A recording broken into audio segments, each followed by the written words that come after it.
Okay, American history students, let's start our second unit.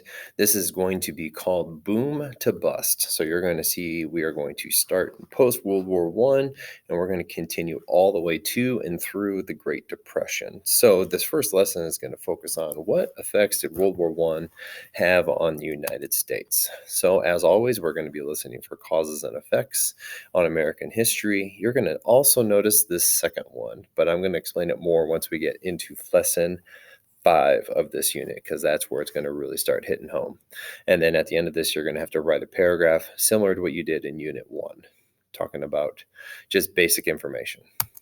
So today you're going to be listening for the effects World War One had on the 1920s. So going into Europe, you're going to notice that they are in ruins. So what you're going to see, countries are going to cease to exist. New countries are going to be around. Old empires are going to be broken up. And that's how it all kind of went down there. But you're also going to see that the United States is going to emerge as a world power. And what's funny is that we are one of the newer countries in the world, even still to this day. And we've only been around for about 260 years. These countries in Europe have been around for thousands of years. So when we are emerging as a world power, that's something that's going to take a lot of notice in the world. So when you look at the United States in itself, you're going to notice that we, as our foreign policy, are going to try to stay out of other people's business. And that's kind of what we wanted to go towards at the end of when we got done with World War One. However, that just isn't possible because we were strong, we were confident, and our economy was the best in the world during the time. So we actually had so much wealth that we actually loaned money out to other people. And that's called a creditor nation. And who is going to be the main recipient of this is going to be Germany. We're actually loaning a lot of money to them for them to pay everybody back as per the Treaty of Versailles. So here's my first question for you. The United States is considered a world superpower following World War One. True or false? So from here on out, I'm going to describe the changes in the American culture in 3 ways: economic changes, social changes, and political changes. So I have this broken up through the headline of the PowerPoint. So please pay attention to them, and I'm going to ask you questions based around these. So first, the economic changes. You're going to notice that during World War One, products that people wanted were really hard to come by. And this actually caused inflation because when products are hard to get, they're high in demand, therefore the price usually goes up with it. So why this is all such a big deal is because after World War One, when all these supplies are now going to be readily available because they're not being sent off to war, you're going to notice that prices are going to go down. So this is what's going to kind of cause a recession here in a little bit. But after World War One, you're going to notice that a group of people called the farmers are going to basically get hosed over. So they had contracts with the government about growing food and sending off to war. And then overnight, when World War One ends, those contracts are pretty much cut. So therefore, farmers are going to immediately go into hardship, and they're going to be in the Great Depression 9 years before the rest of the United States is, just because they're not able to pay back all these loans that they took out. So you're also going to see that women during World War One actually stepped up and worked in the factories when our boys went over to fight over in Europe. So you're going to notice that they're going to love having a job, and when the soldiers come home, they're going to want their jobs back. So women are going to be either let go, resign, or whichever, and some went back to the home where they would raise the children, cook the meals, and be the housewives that they were before. African Americans are going to kind of be in the same boat. They're going to take over the jobs of the soldiers that went and fought. And then when the soldiers come home, those are going to be the ones that are going to be losing their work as well. So it's also worth noting that not every African American did. Not every woman left. Some still stayed on and worked. They just worked for a little bit less. So here's my second question for you. It says, following World War One, the U.S. economy was in a state of... The social changes in the United States, you're going to notice that it's going to be a lot of turmoil, to put it in a better way. You're going to notice that a lot of race riots are going to start coming around because of African Americans moving up to the north, trying to find all those jobs we just got done talking about. And they're going to buy different housings in the bigger cities. You're going to notice that when tensions are going to start hitting, and it's going to be between the whites and the African Americans, it's going to cause race riots. So you're going to see the major ones in Chicago, and there's also a major one that happened in Tulsa, where a large portion of it was burnt to the ground, which was very, very crappy. But during this time period also, the KKK is going to start being kicked back up. So it's worth noting that after World War I was over, a lot of Europeans came flooding over to the United States to try to get a fresh start.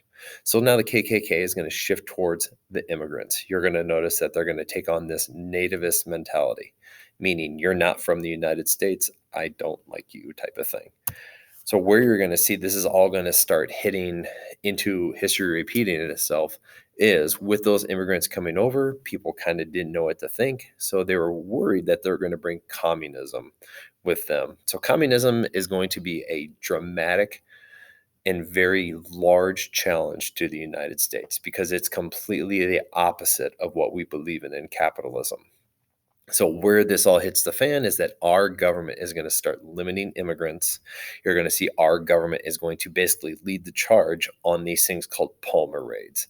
So anybody that was suspected of being communist actually was now being tried for being communist. And, that kind of violates our freedoms here in the United States. But where you're going to see this is also going to start kind of going against what we believe in here in the United States is that the time period is going to limit immigrants. So this is where you're going to see a major social change happening leading into this example. So let me introduce you to Sacco and Vanzetti, or Sacco and Vanzetti, I might slip up and call it. But these are immigrants. They're in the Boston area, and they're communist. So where this is going to meet the road on government, I guess you would say, is there's going to be a murder that happens. A witness is going to see it, and they're going to say the two dudes that did it kind of looked Italian. So enter in Sacco and Vanzetti. They're immediately tried and then basically convicted of murder, all based on they kind of looked Italian. And they actually received the death by electric chair. So this kind of sent a really big message to the rest of the immigrants coming in. Don't even be under threat of communist influence, because we will find a way to balance you out pretty much in a way. So here's my question for you. A term associated with the fear of communism making its way to the United States following World War I is called which? And I don't think I said it in my lecture, so you might have to go back and reread it. So the political change that happens really doesn't have much to do with World War I. It's more in 1920 in itself, since it was an election year, but we had a new president during the time. His name was Warren G. Harding. So it was his economic policy to return the United States back to a thing called normalcy. So what he's going to try to do is stay completely out of world affairs. But as I said before, that is not possible. We are a world power. We're seen as a major world country of influence. And with us loaning money out left and right, we had to get involved in a lot of things. So Warren G. Harding is basically going to be under the gun right away. And where this is all going to hit another major problem is when he became president, he elected people into the cabinet that weren't really knowledgeable towards their area of expertise. So case in point, he just put a lot of his poker buddies in, and a lot of his friends were also corrupt people. So you notice that there is a scandal that's going to pop up here called the Teapot Dome. Long story short, one of his friends in the cabinet sold off government property, and you just can't do that.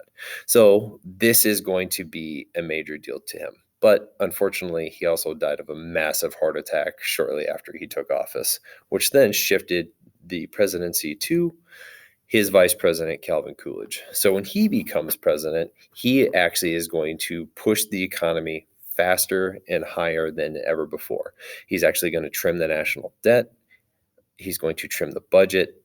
And he's going to lower taxes for Americans, which means a whole lot of money. And this is what's going to set up the stock market to be successful and set up the Roaring Twenties itself.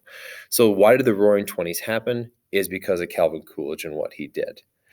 Ironically, why did the Great Depression happen is because of what Calvin Coolidge did with our economy. He basically overproduced a lot of things, which once you need one thing, you don't need two things. So that's kind of where we're going to meet a major problem right around lesson 5. So question for you, how did the U.S. economy soar during Calvin Coolidge's presidency?